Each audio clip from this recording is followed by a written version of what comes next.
എന്ത് തെറ്റ് ചെയ്താലും പുരുഷന്റെ മേളിലേക്ക് മാത്രമാണ് കണ്ണുവരുന്നത്. പുരുഷന്മാർക്ക് ചെന്ന് സംസാരിക്കാൻ ഒരു വേദിയില്ല. ഞാൻ കേരളത്തിലെ ഒരു സ്ത്രീ പോലും ഒരു പുരുഷന് അനുകൂലമായിട്ട് പറഞ്ഞ് ഒരു വാർത്തയിൽ ഞാൻ കേട്ടതായിട്ട് എൻ്റെ അറിവിൽ എനിക്ക് തോന്നിയിട്ടില്ല. എറണാകുളം ടൗൺ എന്ന് പറഞ്ഞാൽ ഇന്ന് വെളുപ്പിന് 3 മണിക്കും 4 മണിക്കൊക്കെ സ്ത്രീകളും ലേഡീസും ഒക്കെ ഇങ്ങനെ നടക്കണം ഇഷ്ടം പോലെ. ഇപ്പൊ ജീവിക്കുന്ന പെൺകുട്ടികൾക്ക് ഇതൊക്കെ അറിയില്ലേ, എങ്ങനെ പോയി എന്ത് സംഭവിക്കുന്നു. ഇങ്ങനെ കൂടെ പോയി 1, 2, 3, 4 മാസം ഒന്നും കൂടെ നടന്നിട്ടല്ല കാണിച്ചു കൊടുക്കേണ്ടത്. പോകുമ്പോൾ ആലോചിക്കണ്ടേ, ഞാൻ പറയട്ടെ എന്തിനു പോകണം. അപ്പൊ അവരെന്നെ അത് സഫർ ചെയ്തോളണം. എത്ര പുരുഷന്മാര് സ്ത്രീ പീഡിപ്പിച്ച് നമ്മൾ വരുന്നുണ്ടോ? ആദ്യം കുത്ത് നമുക്ക് വേണ്ട.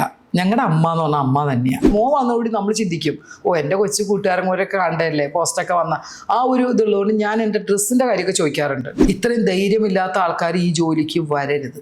ഇപ്പം സംഘടനയിൽ നിന്ന് തന്നെ ഇറങ്ങിപ്പോയതാണ് ദിലീപ്. ഇവിടെ പ്രശ്നം വേണ്ട, ഞാൻ രാജിവെക്കുക എന്നും പറഞ്ഞു. 8 വർഷം ദിലീപേട്ടനും കുടുംബവും എല്ലാവരും അനുഭവിച്ചത് ഒരു തെളിവുമില്ല എന്ന് പറഞ്ഞു വരുമ്പോൾ ജനങ്ങൾ കുറേ പേര് എന്തായാലും ദിലീപേട്ടൻ്റെ ഒപ്പം നിൽക്കും.